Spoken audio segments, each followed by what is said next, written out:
Cela fait 2 mois que les employés de cette entreprise sont de retour en présentiel et pourtant, à partir de lundi, ils devront travailler de chez eux. Le retour du télétravail obligatoire ne fait pas l'unanimité.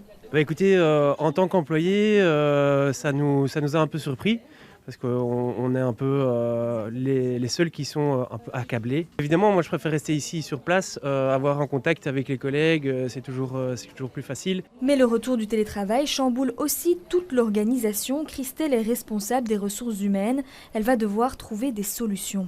Ça va être très compliqué. D'un côté, la partie logistique, donc on envoyer tout le monde à la maison avec leur PC pour faire le travail. Et d'autre part, la partie la plus compliquée sera la motivation des équipes. Des recrutements récents, une gestion des équipes, cette obligation du distanciel ne prendrait pas en compte la réalité du terrain.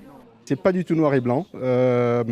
Quelqu'un qui est là depuis un petit bout de temps et qui est donc autonome, lui il pourrait travailler depuis la maison sans aucun problème. Mais une personne qui a commencé la semaine dernière, c'est un peu plus compliqué. Et je pense que tout cela, le gouvernement n'a pas tenu compte de cela.